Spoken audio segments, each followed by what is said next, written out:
Good afternoon, everybody. Welcome to our hybrid virtual and in-person class here at Hearth Wisdom Store. We're going to get started here shortly. We're going to wait for a couple more people to join us in the webinar, and then we will get started in a moment. There's a question in chat. Let us know where you're coming in from virtually, what city and state. Helps us to know who we have with us.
Once again, I want to welcome everybody who's joining us. We will get started shortly. We're waiting for a few more folks to join us, both virtually and in person, give them a chance to get settled in.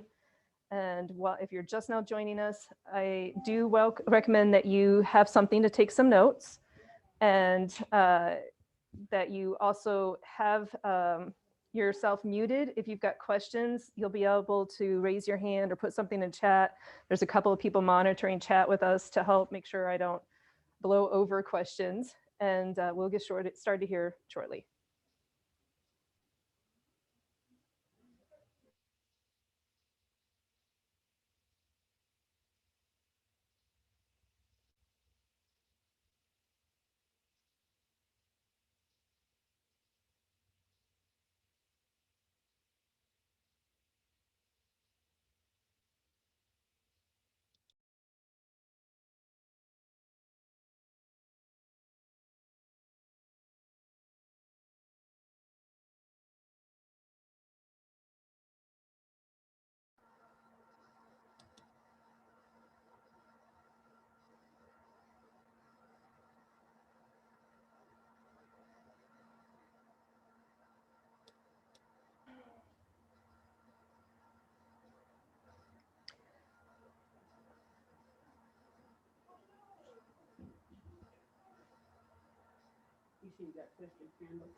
We're going to go ahead and get started. I appreciate you guys all being on time and joining us for this session. For those of you who are with us virtually, like I said, we have a few folks, and I'm going to try to make sure that I split my attention and to talk to you guys and share with you some of the things I have represented on the table here. But before that, let me introduce myself. I am Mamba Myra. That is my new title, and I love it. I'm an eclectic gray witch. I've been practicing witchcraft for about 20 years. I'm a high priestess, but I'm unaffiliated with any particular coven or tradition or sect. And I am the owner and mother of Hearth Wisdom Store. And I wanted to bring this class to you all because candle magic was one of the first physical manifestation, intentional magic acts or activities that I learned to do really early on in my spiritual journey. And over the years, I have crafted, worked with it and kind of modified it over time to come up with what really works for me. And I find that it's one of the things I enjoy doing in practicing my spiritual path and practicing magic. And there's a lot of questions that we get in the store about how to get started, because this gets really overwhelming. If you look at the table, I've got basically every candle you could possibly think of that we have in the store, and it can get a little overwhelming. So this class is going to be designed to address some of the basics about candle magic, to also go over some of the like how to set it up and what the different candles are, what the meanings and colors are. There are going to be handouts available to this class. All of the content from this class is going to be available on our virtual grimoire, which is on clastra.org. So there'll be a link at the end or a website at the end that you can go to. And that's where we'll be able to archive this class video and then also any of the handouts and the slides that are presented today. And you'll have access to those at no cost following the class. This is going to be a basic class, so we're going to talk about some of the basics, get you guys curious and inspired to perhaps work with candle magic. And then there's going to be a follow-up advanced class in February that we will do more about the techniques and advanced concepts like building candle structures and rituals and actually working on some candles to give you some examples. And so to take that to the next level, we'll talk about interpretations of burn patterns, wax patterns, smoke patterns. All of those will be part of the advanced class. So at the end of this class, be sure that you put that in your calendar, mark it as save the date. There'll be information on all of our social media platforms for you to get access to when that next class is going to be. And then later in the fall, hopefully maybe after we can have a little bit more in person, I'm probably going to do a master class on candle magic, which I will show you my techniques, my secrets about what I do with candle magic, work you through some examples, possibly have it where you will work a few candles in the class, and I will help you with that. And there'll be a takeaway type class. So it's something that's a little bit on hands-on, and we'll see what we can do about that for virtual. I'm talking with the team right now about maybe building kits, and you can do your kits while you're at home while doing the class. So be on the lookout for some of those great class ideas throughout the year, and I'm glad to bring that to you. So with that being said, let's go ahead and get started in our content. Do we have any questions or anything in chat yet? I have Tara here helping me monitor Robert says he can't hear anything. the class content. Can anyone else hear me? I'm assuming everyone else can hear me. I can hear you. Perfect. Okay, great. How can I? Okay, so during this class, we're going to cover a lot of topics. Like I said, I broke this down into some very structured topics that I felt were helpful in the process. So we're going to cover what is candle magic. We're going to talk about some safety tips as well. And then before you even get started, some questions that you should ask yourself or be prepared to answer before you get started. We'll talk about different types of candles, and we'll go through some of the shapes and meanings. Like if you've ever seen different shapes of candles and you're not sure exactly what do I do with that, we're going to talk about some ways or examples of that. We're also going to talk a little bit about color meaning. Color magic and color association could be an entire class by itself. I do think that's one of the topics that we've been asked to present. So look for an opportunity for that. So this is going to be very high altitude, high level overview of color magic, not an in-depth one. We'll also talk about magical timing, so as far as helping you determine what type of candle to use based on timing or when to do candle magic, how long you want to do candle magic, talk about that. And then I'll also talk a couple of dressing tips on how to fix a candle or dress a candle and give you some ideas and hopefully show you some examples to get you inspired at the end of this class. Okay, so first and foremost, I want to talk about how candle magic is one of the oldest forms of magic that is available to us. But I want to start by briefly kind of defining what magic is. I often get asked by folks, do you really believe in that? Do you really believe in magic? Or is this really, is this some Harry Potter stuff sometimes? And what I really wanted to kind of touch on initially is about how I define magic. I do believe in magic. I believe at the very fundamental basis of what magic is it's an energetic exchange that we have with the divine universe's energy. And one of the ways that we practice magic is through manifestation, and really fundamentally like the laws of attraction. What you focus on is what you get, and you bring that more to yourself. And at the basic root of what magic is, that is how I envision it and how I see it manifested in my life. Magic is defined as the power of influencing events by unseen forces or supernatural forces, so the definition of it.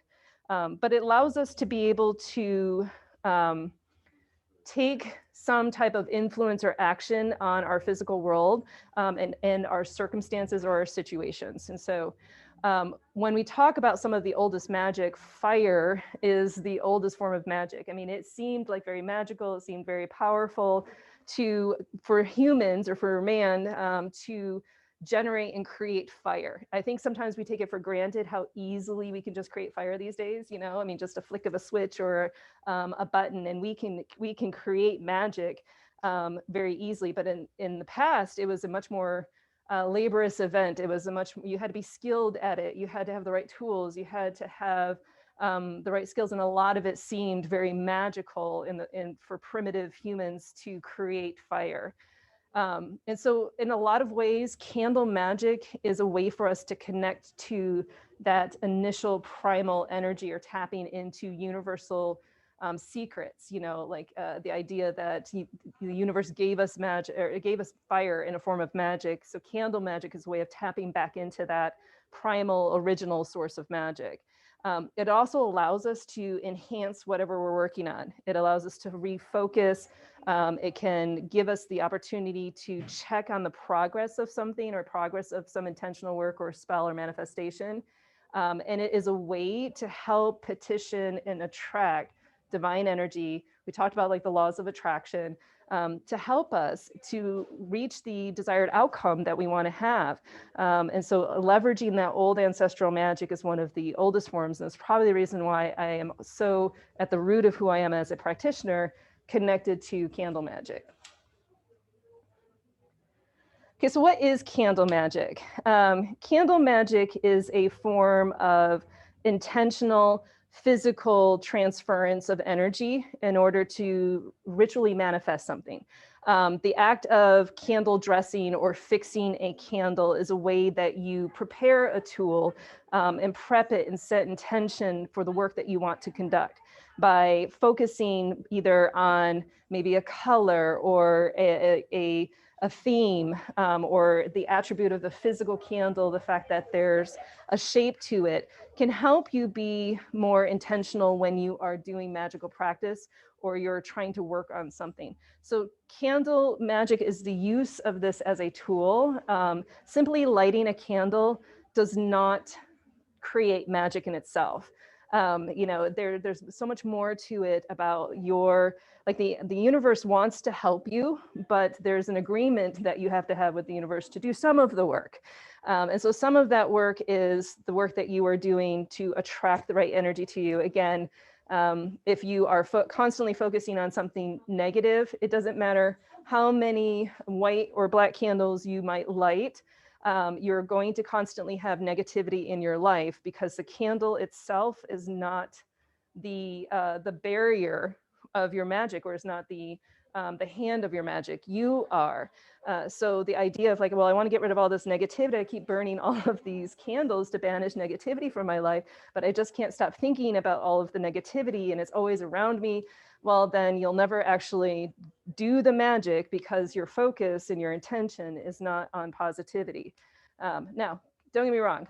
I shared with you guys, I'm a gray witch, which means it's not always about light and love. I'm sorry, I keep hitting my microphone. I'm sure that's loud. I will stop doing that.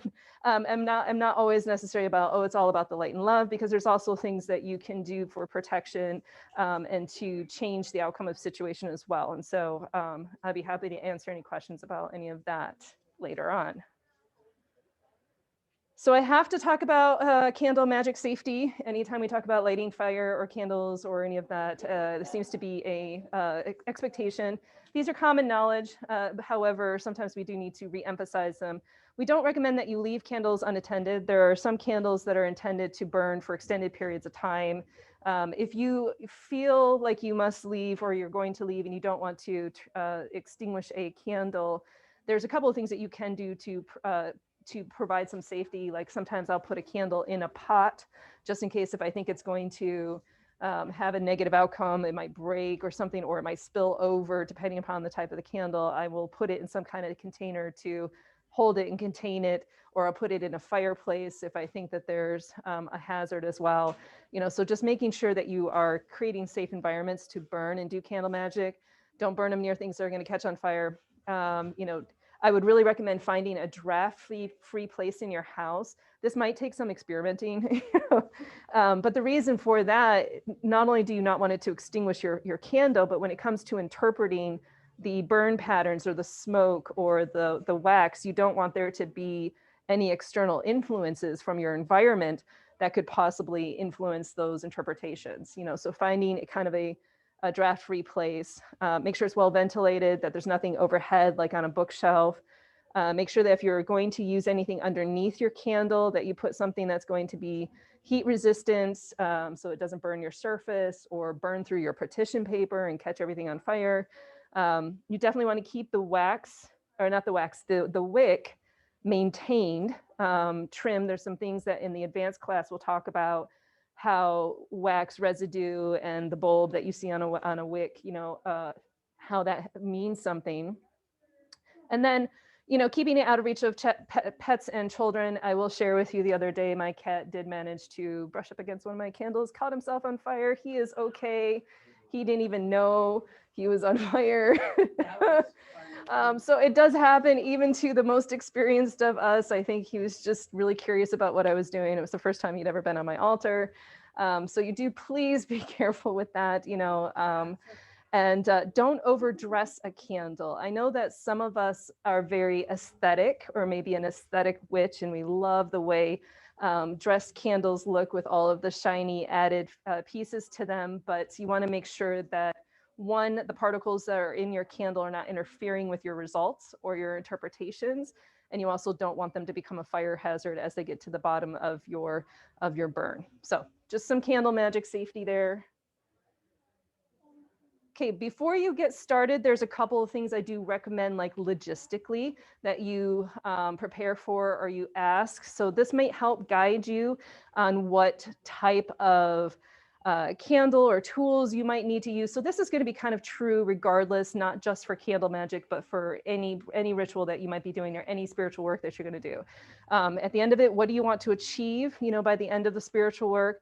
How long or how often do you plan on doing the spell? If this is something that you're going to be repeating, making sure that you have enough supplies for the repeat, because they may go out of season, out of supply or something, and become unavailable. And if you felt like you needed to continue the work and you don't have your tools, that can be really frustrating. Is this spell or intention one that might need repeating, or is going to need a longer time to process or to achieve? Is this something that can be done in a chime candle, or is it something that's going to need a 14-day candle? What is your budget? That does play a role in it. You do not necessarily need really expensive candles in order to do the work that you're going to do. I'm a big proponent of, budget-friendly magic.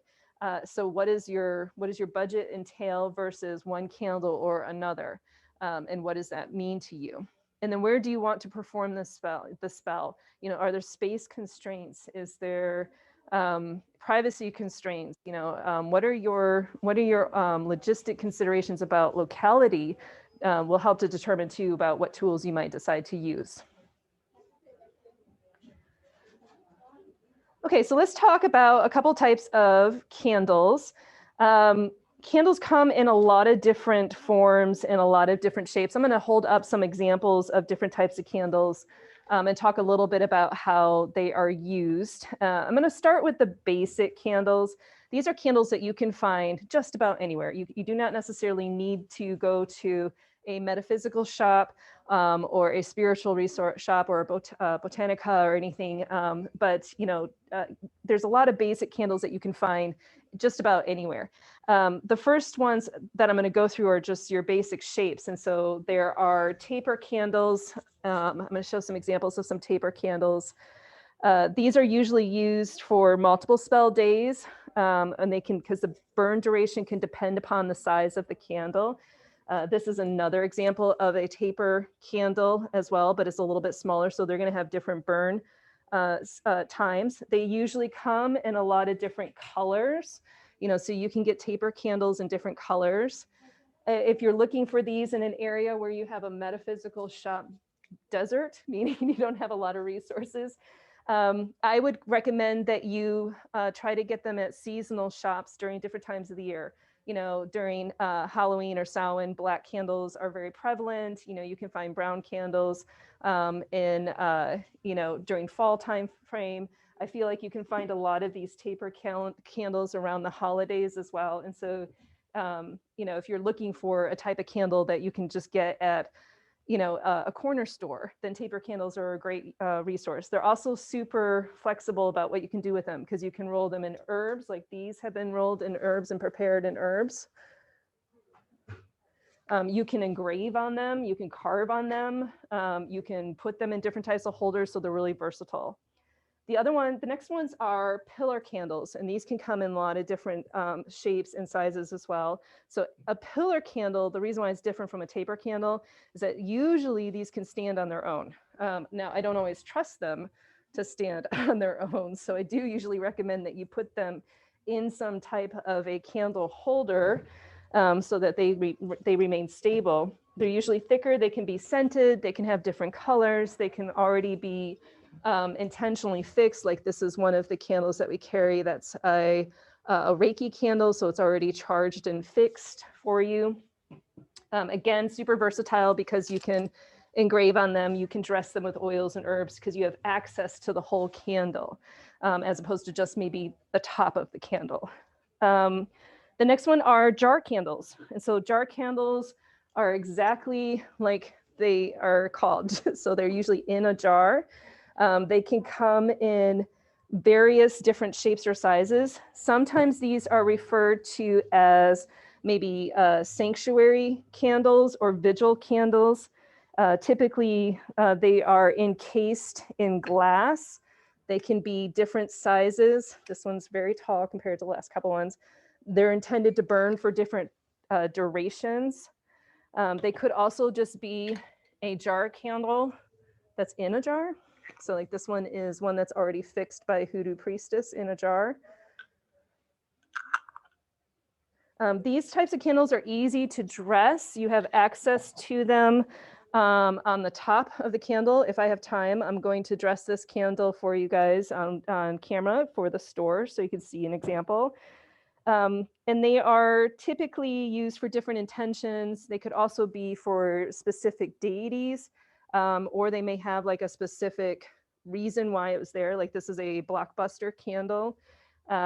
There's also a reversing candle. You know, so there's different intention that may come into them. But one of the things I love about these is because they're super diverse. I'll show you in dressing candles, different ways that you can dress them. And then last but not least, in the most common candles, these are votive candles. Usually you can find these loose anywhere at different stores. Sometimes they're scented. They may have different colors. Depending upon where you get them from, they might have actual intentional work. These happen to be two of the ones that I grabbed off of our chakra shelf.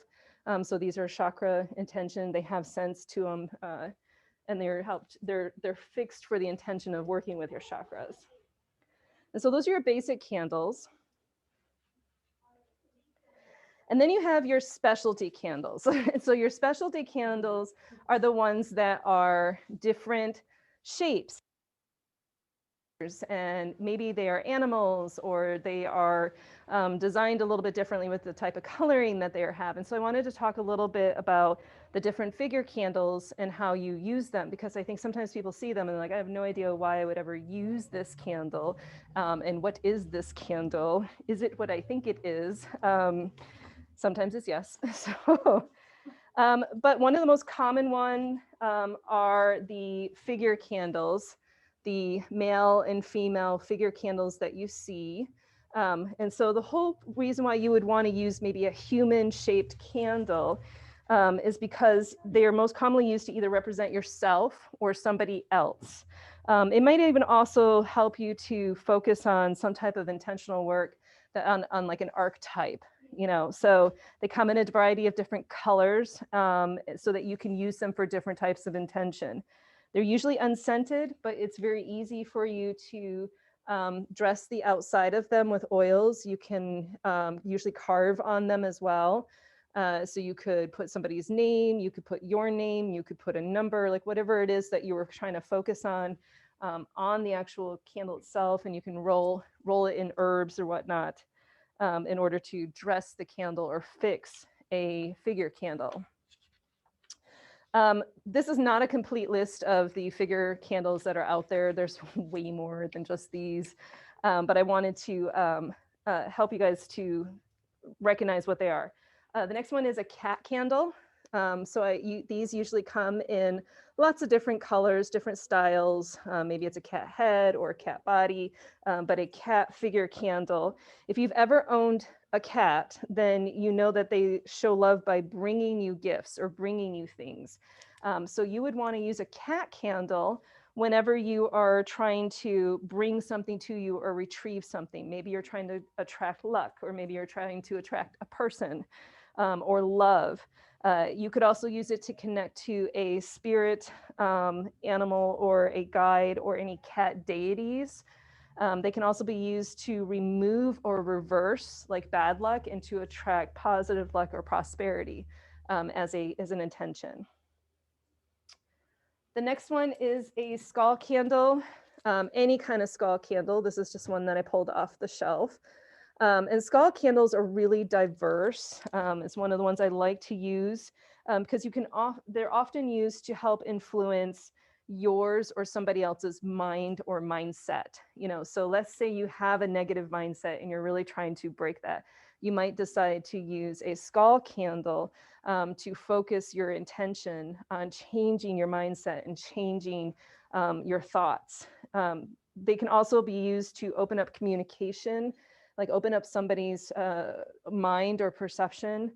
It can be also used to put you into somebody's mind, so if you want them to be thinking about you, you can use a skull candle to help put you into somebody's mind. Maybe you are going in for a job interview and you want your boss to be thinking about you for the next promotion. So when you know that they're actually doing those interviews or they're doing those reviews, you could use a green or an orange skull candle and use that to kind of help set your intention of putting yourself in their mind as the candidate that you want them to select. So they're very versatile for you to use. You could use figure candles for that as well, but I do like the idea of that. You can also use it to help improve wisdom and insight. It's a great one to try to break through the hidden.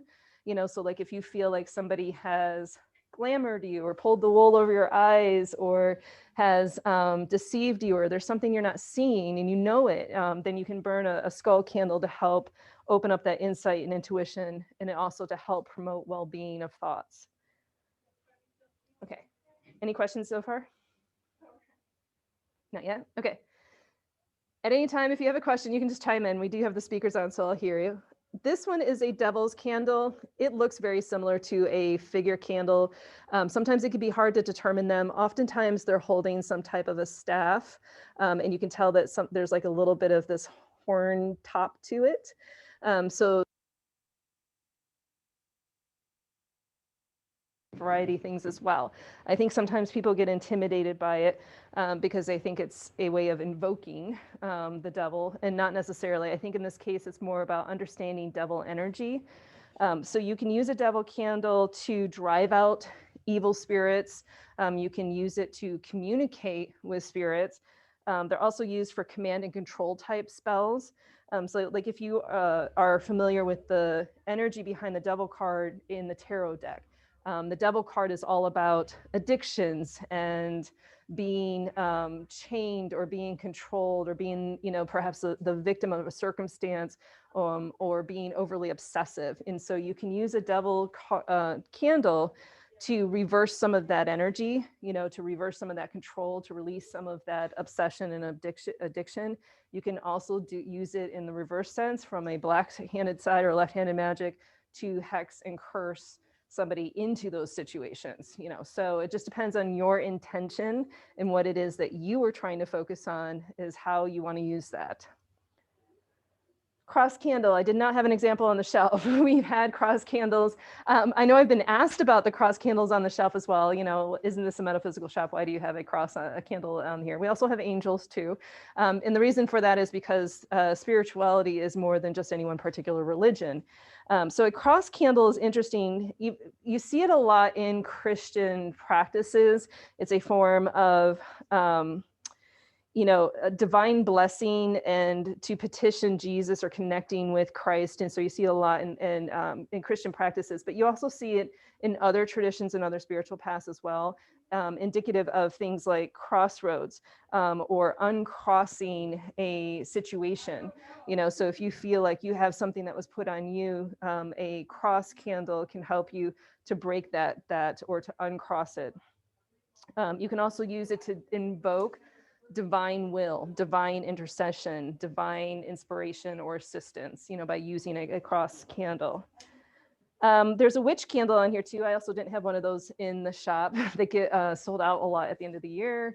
Everyone thinks they're adorable at Halloween or at Samhain, but a witch candle is so much more than that. It's not necessarily seasonally decorative. These can be used to help increase your power or to have the spiritual guidance to bring knowledge or bring a teacher or a mentor into your life to give you some guidance. They can also be used to reverse a curse or to receive a blessing, since, you know, witches have been associated with both of those types of energies. And so it's very representative of magical work, you know, so the witch candle is one of the most magical, in my opinion, candles that you can use for lots of different situations. And then I would be remiss if I did not mention the genital candles. So there's one on there that is a knob candle. This is not a genital candle, nor is it a specialty candle, if you're catching my drift on that. These ones are wishing candles. They are 7-day type candles that you can use for intentional work. But there are genital candles, and we often get asked about those. We keep them in the drawer. So if you're ever in the shop and you're wanting to know where do you get those, just ask the staff. They are on our website as well. But genital candles are often used for attraction of a specified gender, to invoke love magic, sex magic, increase passion, and virility and fertility. And it can also be used for love curses. So it depends, like, again, what is your intention? What kind of energy you're putting into it? What do you want to try to achieve? Will then dictate a lot about how the candle works on your behalf. There's also some specialty candles on here that I didn't show in this picture, but reversing candles, I mentioned this one early. These can often be in pillar form. They could be in dipped form. Usually in dip form, you know that it's a reversing candle because it's two-tone color. So I'm going to show the classroom this as well, but this one is a reversing dip candle where it originally started off as green and then was dipped finally in black as a money reversing or bad luck reversing candle. So those are usually, they could be any color. They could be black and white. They could be white and blue, red and black and red.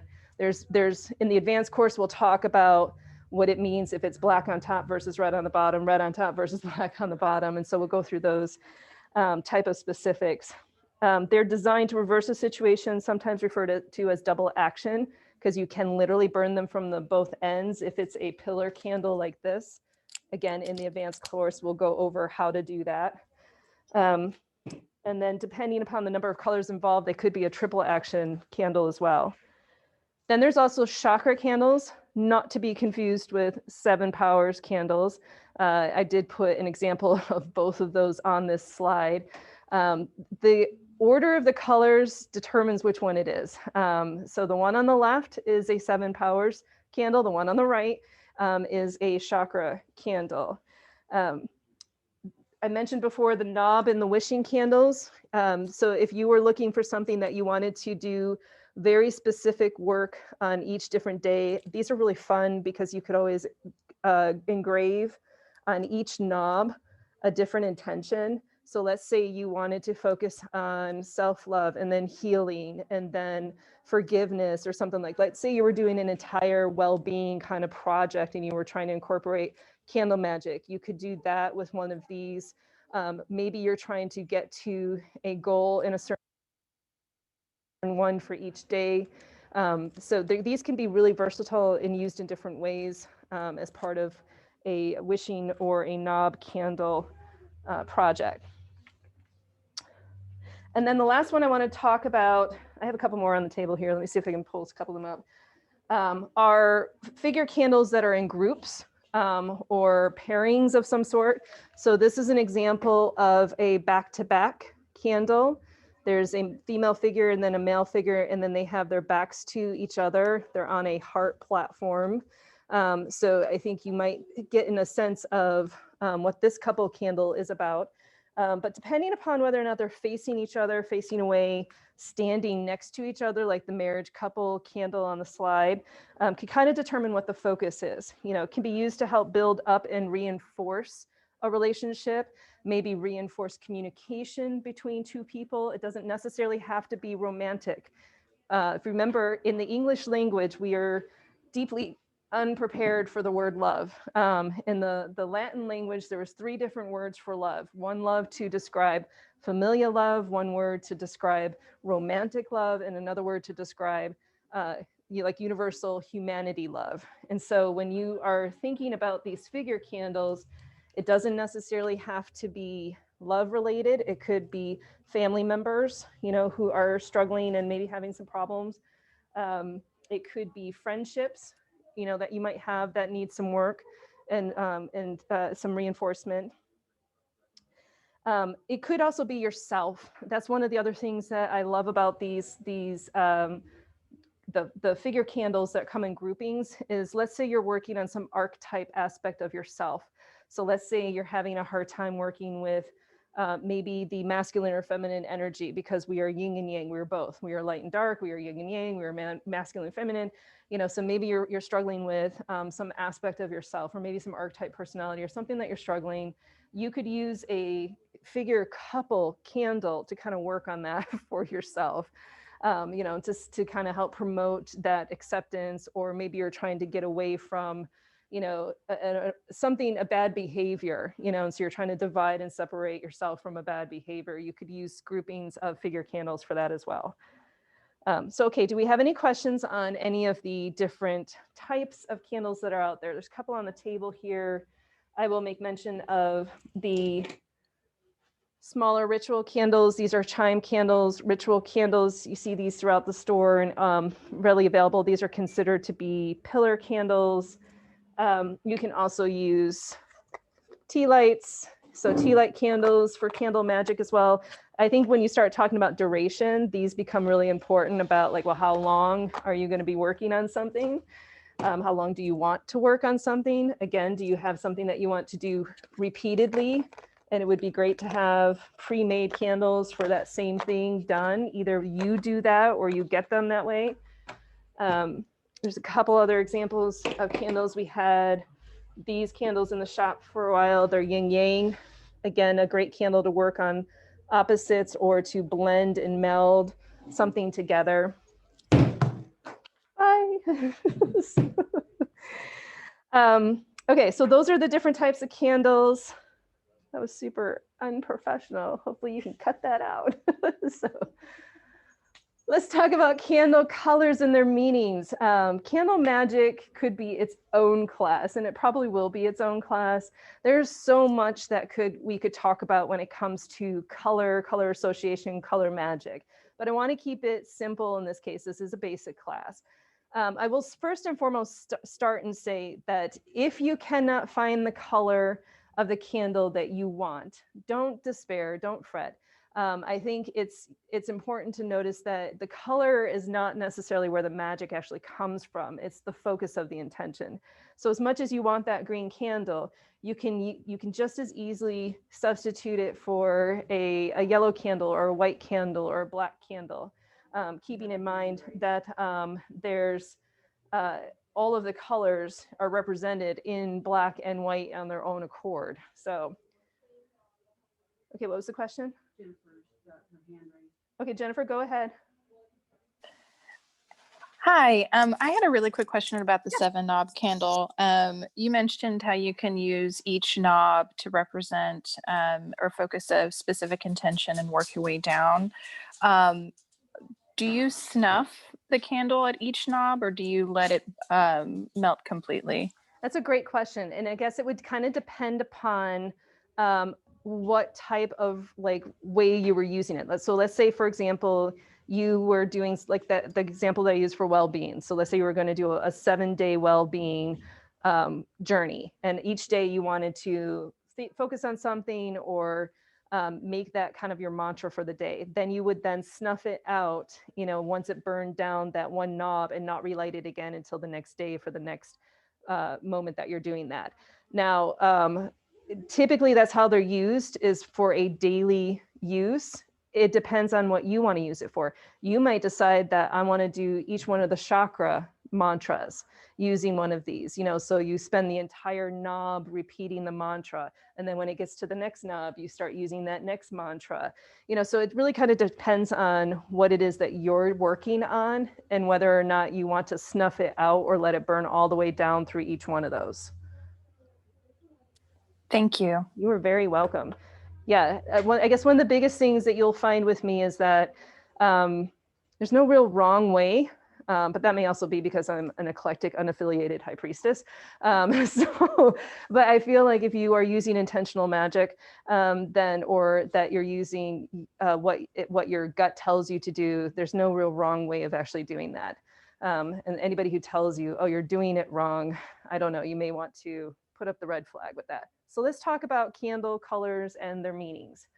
So each one of the candles, the colors can result or can be focused on something else. So I want to give you a couple of examples about how to use the color of the candle to perhaps focus on a different intention. So, and I'm not going to go through the whole list. You guys will have access to this on the classroom. And so you can print this off, put it in your book of shadows, and use it as a reference guide. But you know, the two most common candles that we see or that we are asked for are the white and the black candles. So white is usually used for healing, for peace and purity. It's typically used in ancestral candles. And then black is usually for protection, banishing negativity. And that the idea of shape shifting is more about concealing, you know, and to work glamour or dissipate information. Those are usually kind of the two candles that get asked a lot. Then we get asked a lot about green candles for luck or money or earth magic, success, and then the pinks and the reds. Pink is a great color for love, the soft love, the kind of the gentle, caring, friendship, nurturing type love. Whereas red is more about passion, about sex, about fire. It's about urgency, putting a little bit more oomph behind something or power behind something. And then, for example, around Mother's Day, I love peach, because peach is that whole nurturing blending of both the love of mom and then also that caregiver energy that you can get from like white and orange kind of infused together. So it's not just limited to this list of colors. There's a broad spectrum of colors, you know, kind of what you might be attracted to. If you were building a workplace for your tarot, or to do any kind of divination or oracle work, you might want to fix or dress a purple candle to tap into your third eye or your intuition, your insight, because it's a great color for divination. And so working through color can also help you determine, well, what kind of candle do I want to work with? Are there things that I can substitute or that I'm drawn to that are going to help me focus on what it is that I'm trying to attract?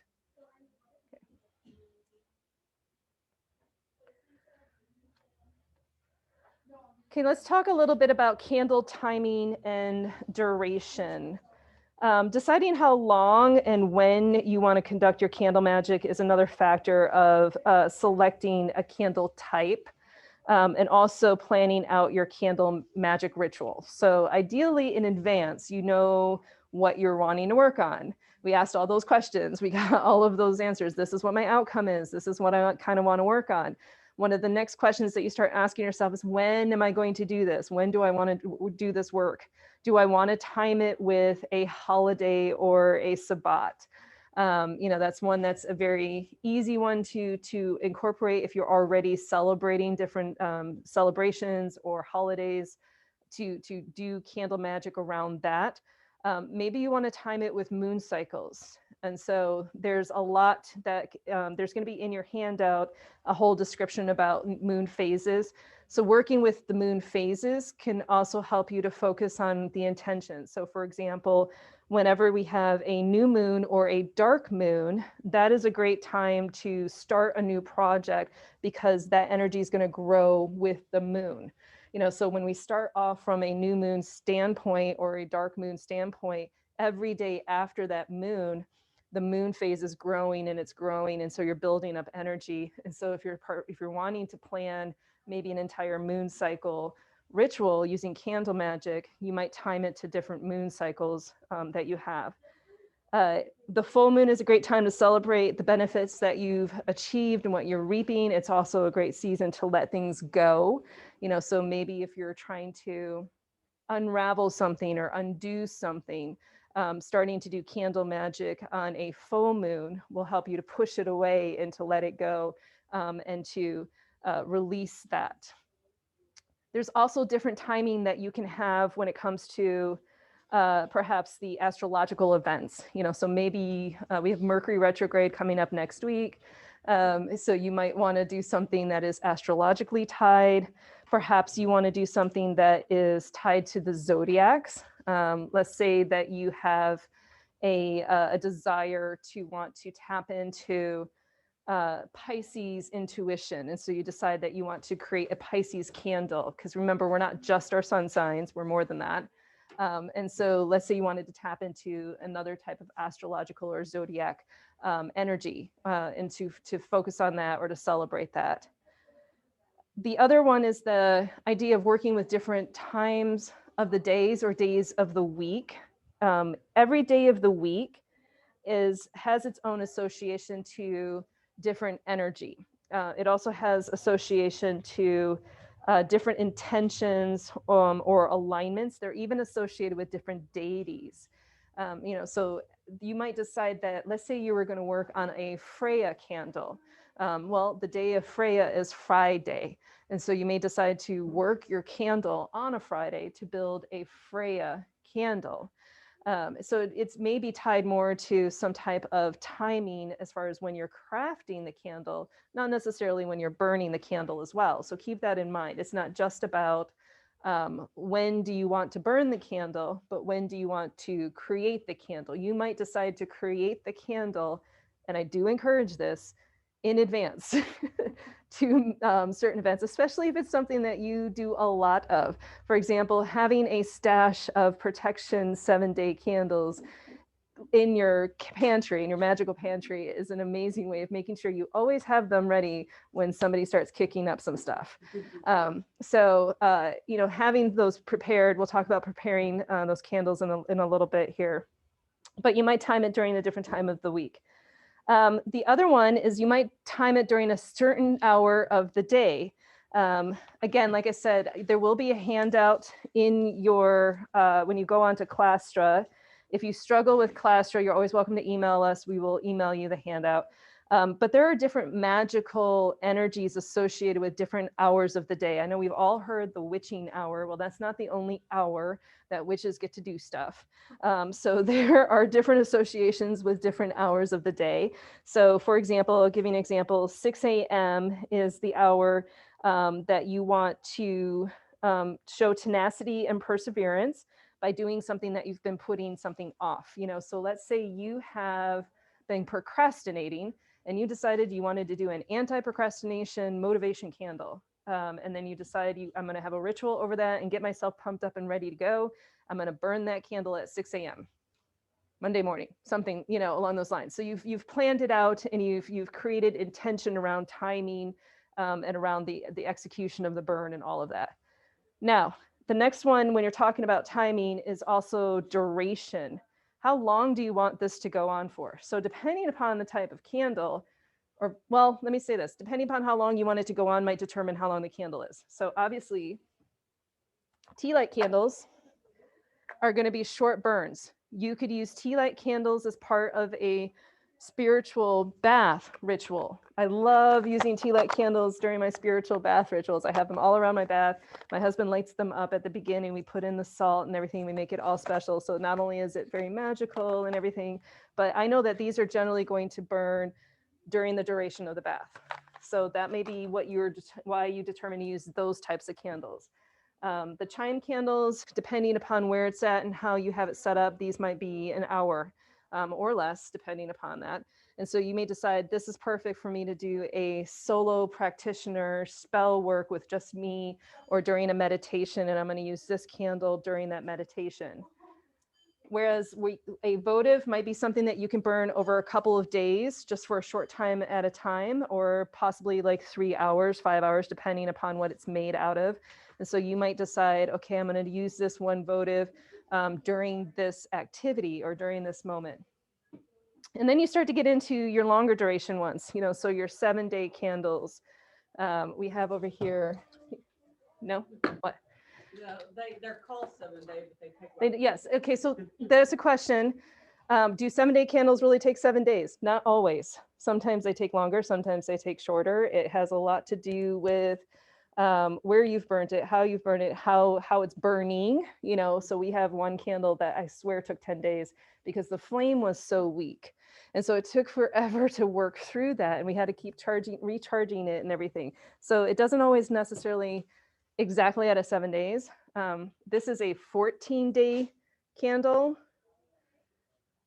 You may decide to drag it out longer just by how you determine how to burn, so you may control that burn a lot longer or the duration a lot longer.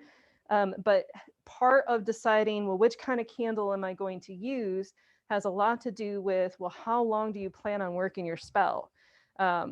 Nice thing about candles is that they do a lot of the remote work for you too. So let's say that you are doing some work and you want your candle to work when you're not working on it.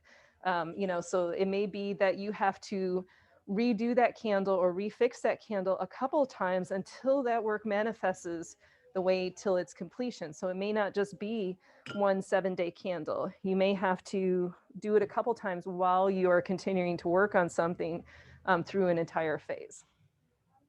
Okay, so I got a couple of questions. So we got a couple of questions. This is my first event with you. What is Clastra? Clastra is where we have adapted a digital virtual grimoire. It's a platform for classroom content.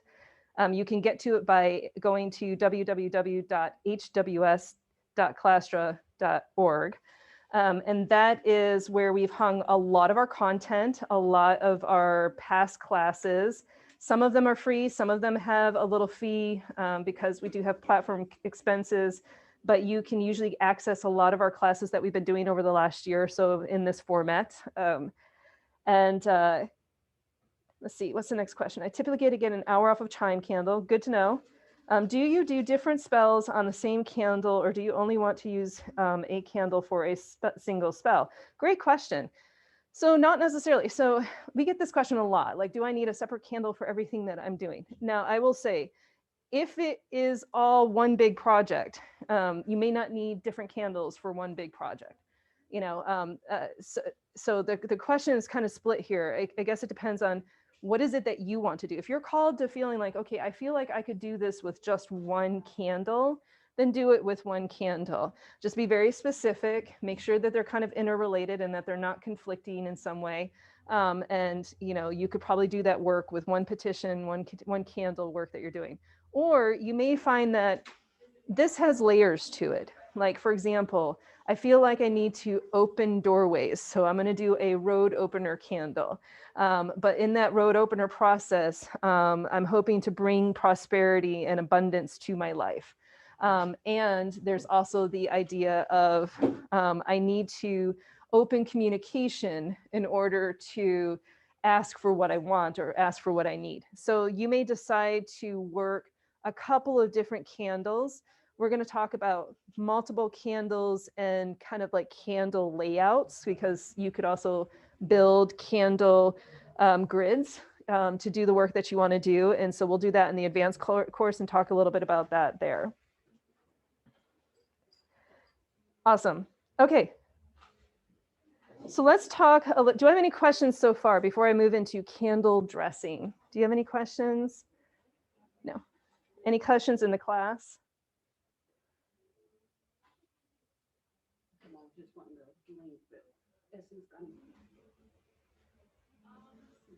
Okay. So let's talk a little bit about some candle dressing techniques or some things to keep in mind. When you are preparing a candle, and at some point I'm going to tilt the camera down because I think we got enough time. I can show you how I'm going to dress this candle for prosperity for the store. But the first one you want to do for preparing a candle is making sure that the candle itself is not just spiritually cleansed, but physically cleansed. So for example, I'm looking at this candle. There's a little bit of debris on the inside of this candle. So this is not necessarily a physically clean candle. And so there's little things that you're going to want to do to kind of prep the candle. I usually will recommend make sure that there's no dust on the inside, that you clean that out. I also recommend using something like Florida water, holy water, rose water, something like that. I brought a little bit of Florida water out to clean the outside of it, to basically you're spiritually cleansing the candle, especially if you're not the one who poured the candle. I know like these candles have been sitting in our shop. We smoke cleanse a lot. We spiritually cleanse our space a lot. But you know, you may be getting one. Maybe you've gone and you found some of these candles on sale at the Dollar Tree. Okay, so or Walmart. Okay, so I don't mean to pick on any of these stores, but you know, energetically, that may not have the right vibration or the right energy kind of that it's been sitting in, and so you're physically cleaning it, but you're also spiritually cleaning it to set it for your intention to get it ready for that. That's how I.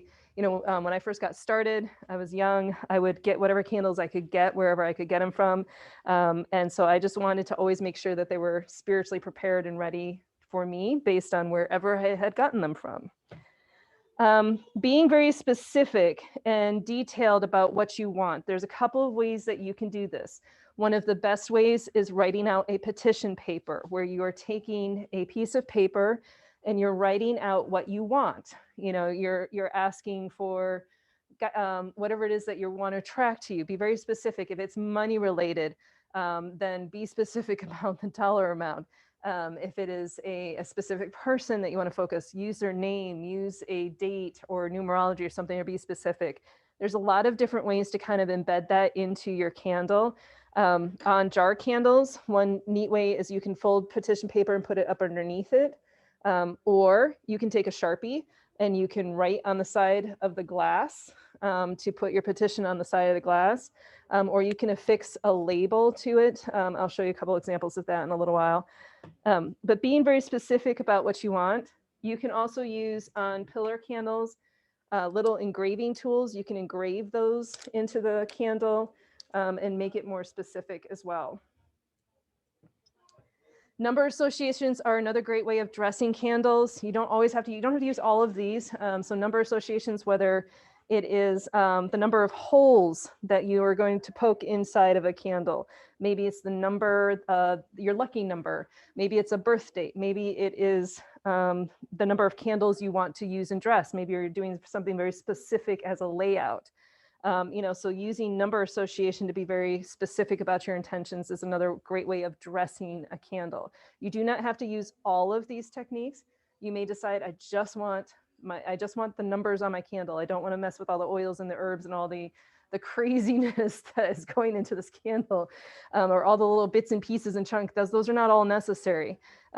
So you know what you resonate with the most, and so tap into that. Maybe it's runes, maybe it's seals, you know, maybe you're creating your own sigil, you know, so you can be as creative as you want to.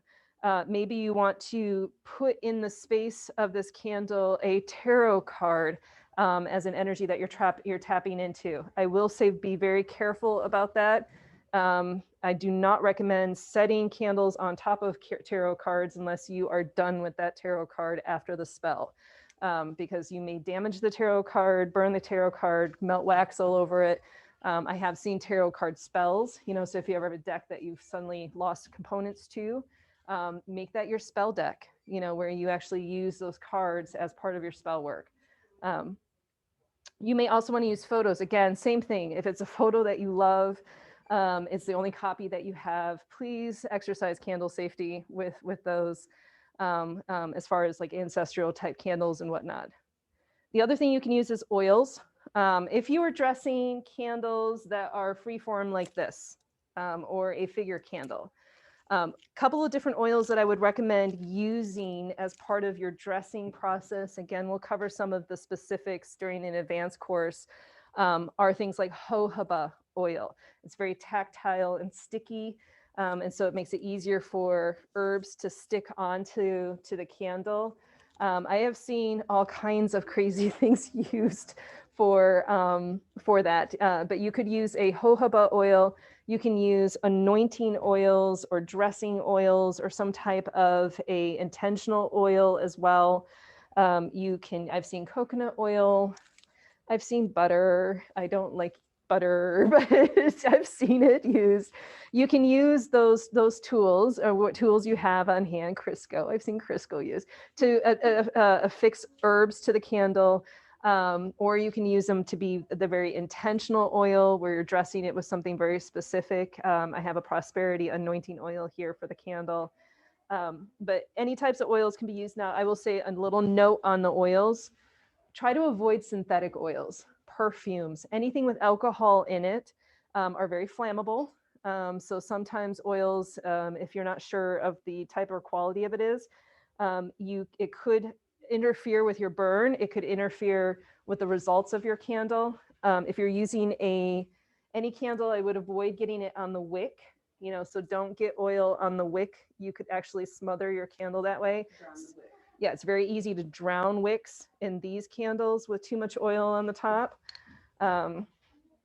You can use the oil to dress the outside of candles. Like so on a jar candle, if you're not proficient at poking holes or you're afraid of cracking the candle, then you may decide to dress the outside of the candle or on the glass. Just a word on technique. When you are dressing with oils, roll candles towards you to attract things. Roll candles away from you when you're trying to get rid of things. And so how you dress the candle, the motion that you're doing is also part of the intentional work. Prosperity, that prosperity oil is applied by moving it towards me. I'm attracting that oil towards me. If you're trying to get rid of something or push it away from you while you're dressing that candle. And you can do the same thing with figure candles as well. So it's just a intentional handling of the candles as you're dressing them. When it comes to herbs, if you are not familiar with herbs, you can always, Google's your friend. You can get books on herbs or do research on herbs, join our herb class every month. And so you can use herbs that are associated with that specific intention and add it to your candle, either on the outside of the candle. Let's say it doesn't stick. I get that question a lot. It's not sticking to my candle. What do I do?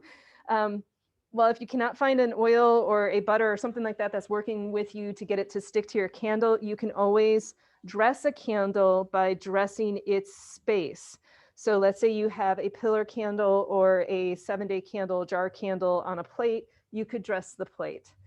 So you can use herbs to also, like in the advanced class, we're going to talk about candle layout as part of that ritual. One of the big tools that you can use with that is herbs, by creating connections to each one of the candles through the herbs. Now, the nice thing is when those things burn down, and some of them might pool wax and you're doing a wax divination, it's interesting to see how the herbs interact with the wax in there. And so that's just part of the process of deciphering the outcome or doing some divination with wax. When you do use herbs in your candle, I highly recommend that you finely ground them. That I know that it's really, like I said, I mentioned, it's really pretty having all of the aesthetics of herbs in your candles. But the finer ground up your herbs are, the less it's going to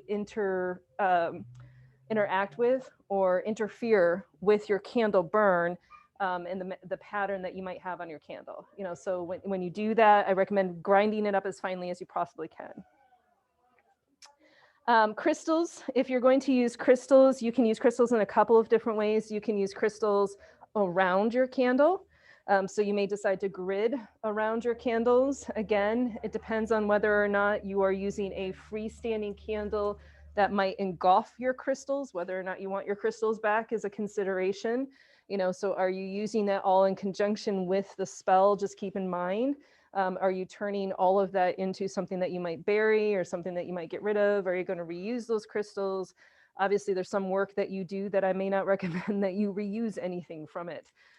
So there's one thing to keep in mind with using crystals. If you are putting crystals inside or working with them in candles themselves, I recommend the smallest size possible, again, to not interfere. I'm going to use little pieces of ground up hematite, pyrite that I found kind of like loose at the bottom of our bin because pyrite is very porous and it breaks off a lot. Let's say you have a crystal that broke and you've been keeping the chunks around and you don't know what to do with it. Maybe it's your candle crafting crystal. So there's great uses for that. I'm a big proponent of no waste. I want to use as much of my tools as possible. So crystal chips are great. You can put them inside candles. You can sometimes press them into candles. If you soften the candle up with like a hair dryer or heat dryer or something like that, you might be able to press crystals into candles as well. Okay, decorating the outside of the candle. You could do a lot of different things. I'll give you a couple of examples, and then I'm going to show you an example of preparing a candle. So Tara was gracious enough to let us borrow and look at one of her ancestor candles. And so she has this one. It's a white candle that she's fixed, and then she used Mod Podge, glue, Mod Podge or something, and put ancestral imagery on this candle to dedicate this as an ancestral candle. I have done usually for rituals and sabbats. Didn't realize how close I was to the camera. I will do candles for each one of the deities as part of that ritual preparation and to build a deity candle. And so there's things that you can do to the outside of. Usually we'll recommend, I think Mod Podge is probably the one that we see that holds up the most, because remember, these are going to get hot, so they might melt stickers or glue, especially if you're like using a glue gun. I do know that sometimes these get too hot for glue gun glue and it will take those off. So, kind of experiment about what kind of works on there. These are candles that I decorated for different elements for our rituals. So there is an elemental candle here that was dressed and has oils and has herbs inside them. Again, you'll see that they're not overwhelming, so they burn down with it. And then we use these during ritual for all of our elementals and our directions. Another example of the outside. So I showed these earlier. These are Prairie Fires candles. She has fixed each one of these candles with herbs while they were still warm. So they're pressed into the candles, so they're decorated on the outside as well. So you can use anything that you want that's going to help you. I did one of these ones with my daughter. She totally made one where she used stickers and she used glitter. If you want to use glitter as an item, that's not against the rules. I personally wear too much black to use glitter. Glitter's not my friend. But you can use any number of things to help incorporate your intention or your focus, so.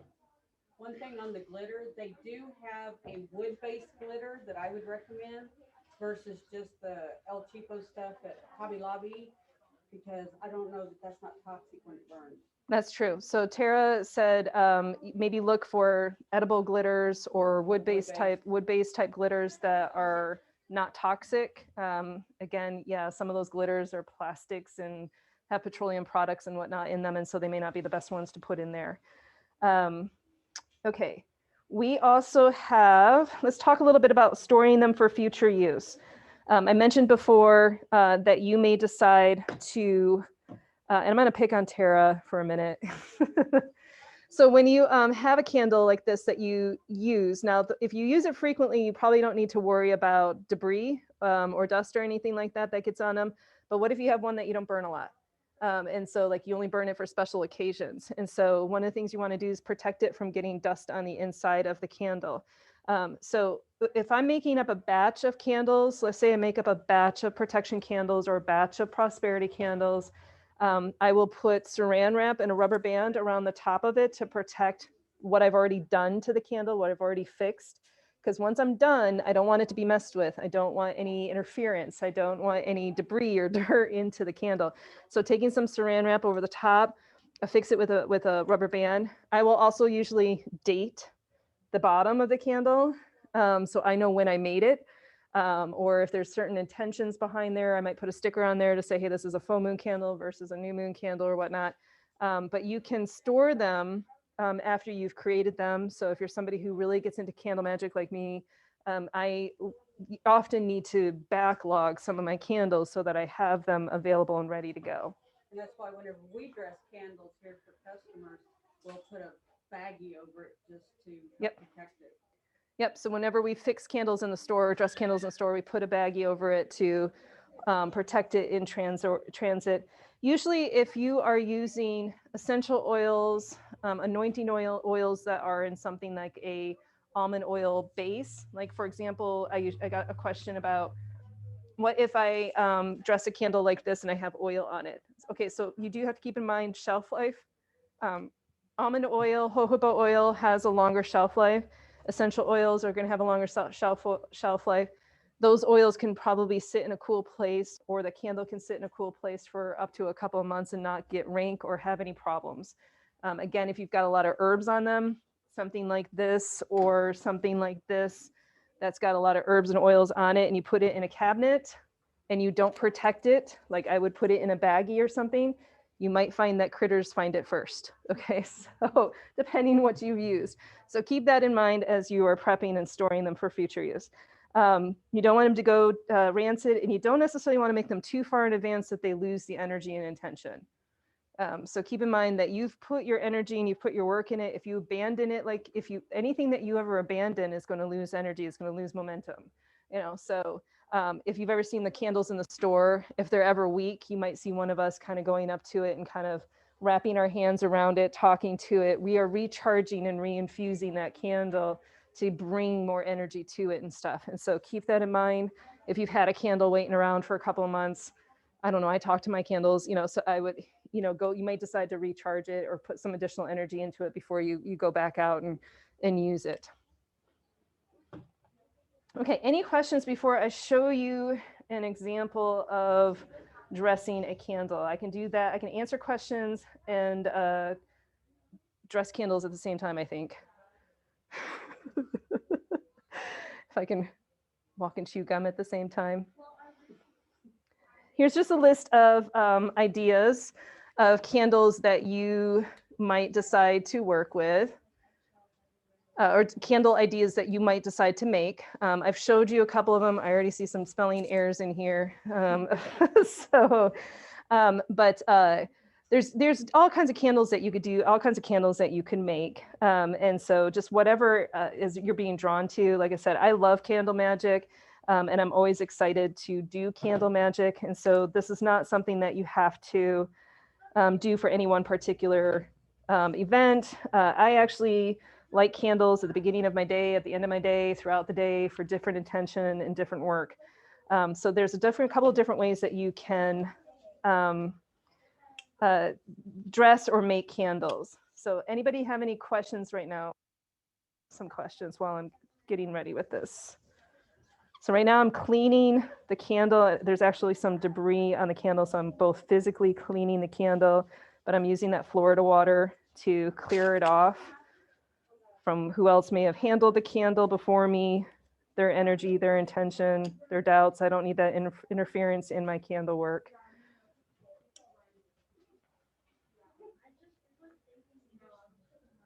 Okay. I mentioned before there's a little bit of debris. I don't know. I feel like this might just be like ceiling or dust debris. Okay, so once I feel like the candle's physically clean and it is spiritually cleansed, I've decided that I'm using this candle for prosperity. So there's a couple of things that I'm going to do. I have some herbs here that I'm going to crush up for prosperity. I've got some prosperity oil that I'm going to put into it, but I'm going to poke some holes in it first. Couple of really cool tools to have with candle dressing. They're not super expensive. They're not super strange. This is a knitting needle. I think we just bought a whole pack of them. This is just a gauge. Is that a right word for these? Okay, so this is just a slightly medium-sized gauge. What does this say? 4 millimeters. You could get some that are, I don't go much smaller than this because they're hard to get in there. And so you want to use it to just drive holes into the candle. They will not always just go in that easy, by the way. So some of them you might have to do a little bit more work. This happens to be just a very soft wax candle, so I can get the holes in there easier.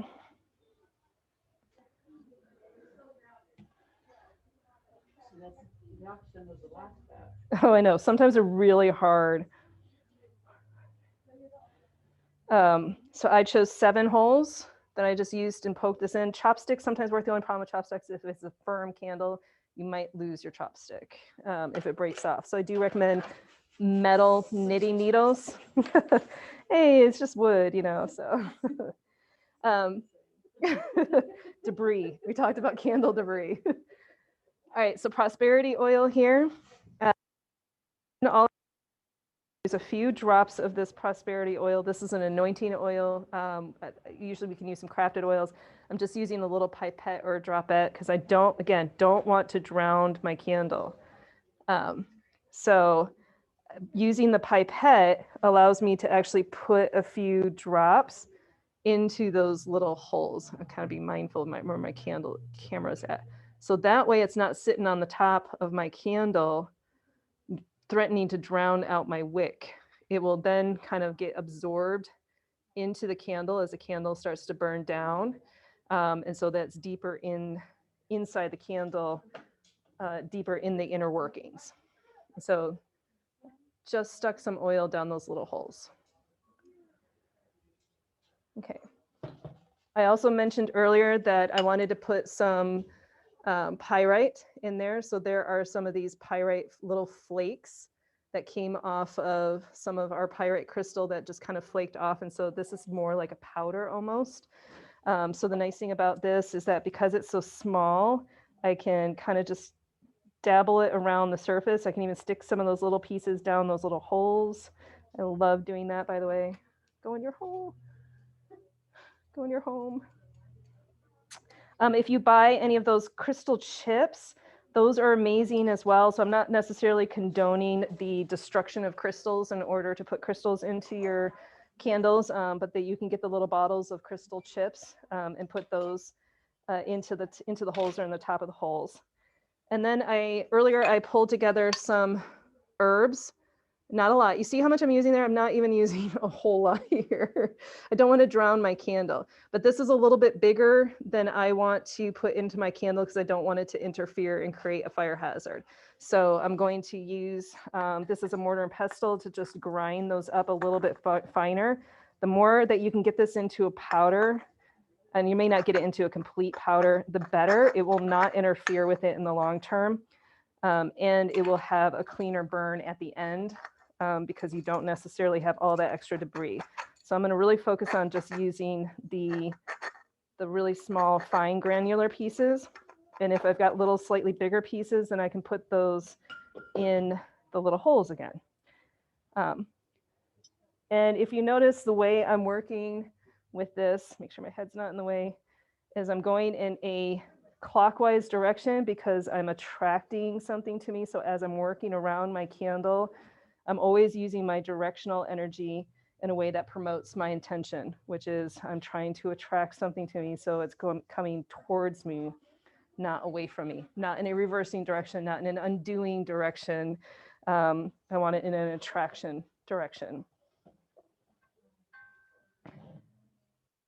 So for this candle, that is a completely dressed candle. What I will do is prior to actually lighting it, is I will spend some time with the candle, infusing my intention If I was doing this for a very specific money goal, I would have written on the side maybe a dollar number, or I can put a petition paper up underneath it. So let's say you get this far and you forget, oh, I forgot my petition, or I forgot my money. Well, you don't want to tip this over. You just spent time dressing the top of this. So get yourself some brown paper and write a petition and fold it up underneath it so that you have your request or you have your specifics based in it. But I will usually spend some time with this. I speak to my candles. I breathe intention to my candles. So I will put it up to my mouth and breathe and talk to it. Because when you speak, again, laws of attraction, what you focus on is what you get. And so speaking it into existence is something that's been very powerful to me. And so when I talk to my candle, I'm praying. You could call it praying, you could call it meditating, whatever works for you. For me, it's the breath of energy that I put onto the candle just before I light it. Now, just before you light it, you do want to do some wick management. So cutting down the wick. Some of these have some really obnoxiously long wicks, which will cause some problems or some issues in your burn if you are not trimming those wicks. They do not need to be this long when you start them. Now, if you forget to cut it, no big deal. Just be mindful in kind of the impact that that might have. If you start to notice it's weak or it's getting a little drowned in itself, it may be because you don't have enough wick there. And we'll talk in the advanced course about how to correct candles that are having problems or struggling, and when to abandon candles and start over. So we will talk a little bit more about that. So I usually will just cut it down just a little bit so that it doesn't get drowned. And again, right before I light this, I will speak to it, maybe put a petition paper under it, and then this is ready to go.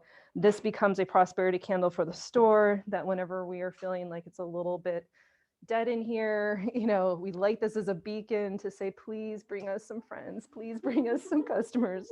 You know, so it's part of our mission to help people. And if you're not here, we can't help you. So, okay. So what questions do you guys have? What comments? How can I help you?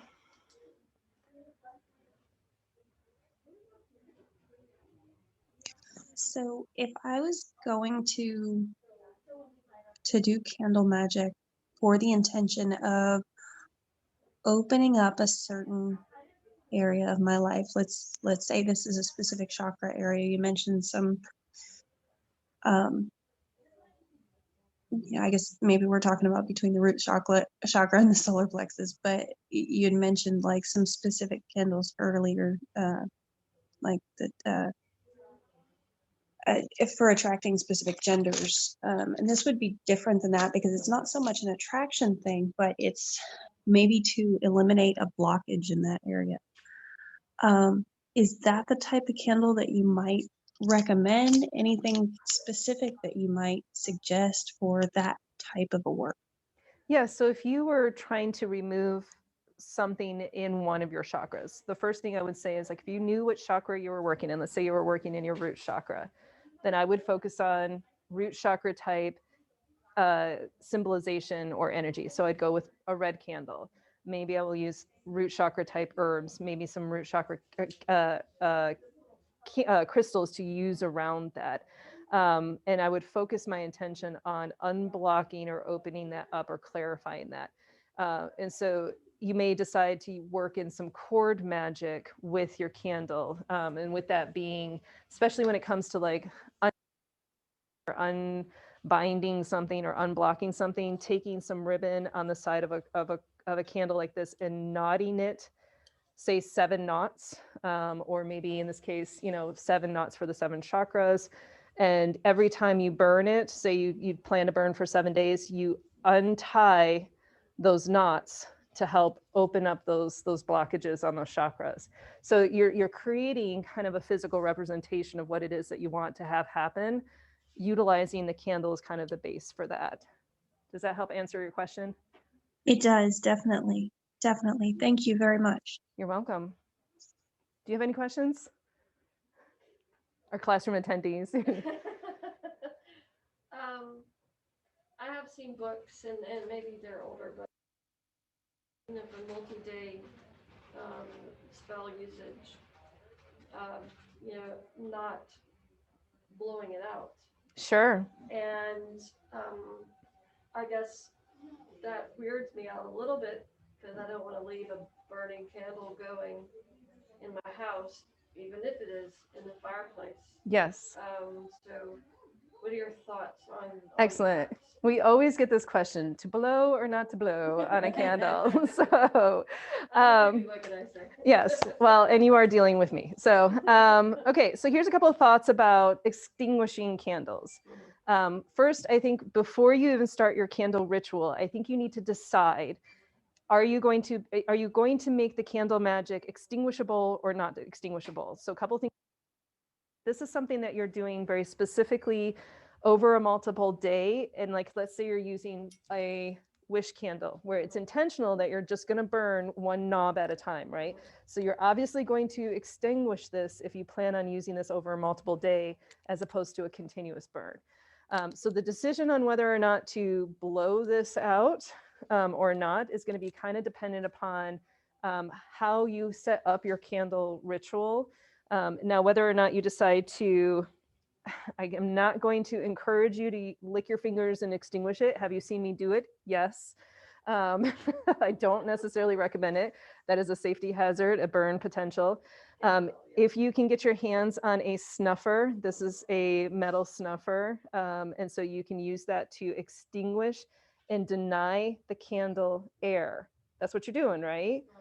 Okay. So call me an old school witch, you know, but if you're denying your candle air, and air is required in order to create fire, using air to blow it out is not against the rules. Okay, you're using one element that's already part of the element of creating this magic.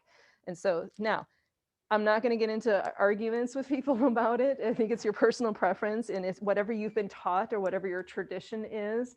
You know, if you've been told never blow out a candle, then don't blow it out. It's okay. You know, that may be your choice, but then you're going to need to invest in something to safely put it out and not lick your fingers and put it out. So again, licking your fingers also adds water to the candle, which may cause it so that it doesn't burn well in the future. And so getting that as an additional tool that you might want to use in your candle magic is important. Now, can you leave it burning? Sure, just practice burn safety. So like if the candle is intended to be left intentionally moving forward, you have to make that decision on whether or not you want to do that. Am I going to, like, for example, we do not leave candles unattended burning here. We leave them burning during the day while we're still here, but I am too afraid of a burn hazard or something happening where I wouldn't know if something happened, you know, and so I'm going to practice magic. I'm going to practice safety first and then magic. And so I choose to put out a candle that may be intended to burn over a single period of time. But when I go to relight it, I'm very intentional about relighting it. You know, it's not necessarily a casual light. It's not a lighting and passing. It's one of these almost ones like, hi, I've returned. I appreciate you. Please continue to do the work that you're going to do. I reinfuse it with my energy. Again, yes, I talk to my candles, but that's just me. You know, and then I relight the candle and I make it very intentional. So does that answer your question? Okay. What else? What other questions? Do we have any in chat? No problem. Robert, we'll see you when we see you. Robert is one of our candle makers here, by the way. So if you, we appreciate you. He makes beautiful figure candles in the shop. Okay, so while I'm waiting for anyone else to come up with any questions or comments, advanced magic candle class, it is going to be just like this, where we are going to do it hybrid. So if you're in the local area and you want to be in the class, then you need to register for in-person by sending us a message or following the link to register for the class and let us know that you want to be here. We can only have somewhere around 6 to 8 people in the classroom for space restrictions. You are required to wear a mask the whole time while you're in class. Otherwise, you can join us on the class here on Zoom, and we will also have the playback available the same way that we're going to have the playback. So Candle Magic will be on the 20th of February at 3 p.m. You wanted to know the information for Clastra to get access to all of our other previous classes. We have What else? What do we have on there? We have tarot classes on there. We have a few meditation classes. We have some craft classes. We are building that library. We're working on it. It's quite an endeavor to expand in this virtual setting. But this class will be posted probably within the next 24 hours if I can get the video to render in a timely manner. And then you'll have access to the slides that we've been sharing. Also the handout that I've been using as a reference. So a lot of the stuff that I talked through about moon phases is in this handout. It's a PDF document. There's some color charts and everything in there. Great pages for your book of shadow or your grimoire that you can add to that. And you'll be able to access it on clastra.org. Again, if you have any questions or have problems accessing any of those materials, I don't think we can send videos, they're too big, but we can always gladly send handouts and maybe zip files with handouts if possible. But if at all possible, please use the virtual grimoire to download content and to archive this class. Okay, do I have any other final questions? How would you go about dressing a rainbow chakra taper candle to reset my chakras? I would probably go with a general chakra oil. So there are oils that are designed to focus on all of the chakras. I would work with each one on that taper candle. So it's probably got layers, right? So it's probably got all of the colored layers. I would use this in a meditation. You would probably want to sit with this candle. And as it burns down through your different chakras, I would either listen to music that is associated with that mantra. I would focus on opening and like letting in and letting out, energy through those chakras, and use candle magic as a focal point as you give each chakra its moment to reset. So there's a lot of work that you can do around chakras. It's an ongoing process. I wrote my master's thesis was on chakras and leadership. It is not something that you can, it's one and done, so this would be a great one to practice with it, see what results you get out of it, journal about it. And then afterwards, when you repeat the process, see if you get like a different focus. You might fix one of the chakras and realize, man, I didn't realize that my other one was blocked up too, now that, because they're designed to be able to process energy all the way through you, so you might clear one and then suddenly find out that you have a blockage in another and it won't move the energy past that. So continuously to work through that. Awesome, great. So if there are no other questions, then I appreciate you taking the time to join us in this virtual setting. Like I said, this has been an interesting journey. I'm so glad we've got people from all over the country. I love doing this type of work. And I look forward to seeing you guys in future classes. And you can always reach out to us on social media. We're on Facebook. We have a YouTube channel. We're planning on posting content there as well that's educational in nature. You can always reach us on email. And the whole team is ready to help problem solve and help guide you and give you some information. So I want to thank you for the time and spending it with us. You had a choice and you chose us, and I appreciate that a lot. And I look forward to seeing you guys at the next class. And with that, merry meet, merry part, and merry meet again. I will see you guys soon.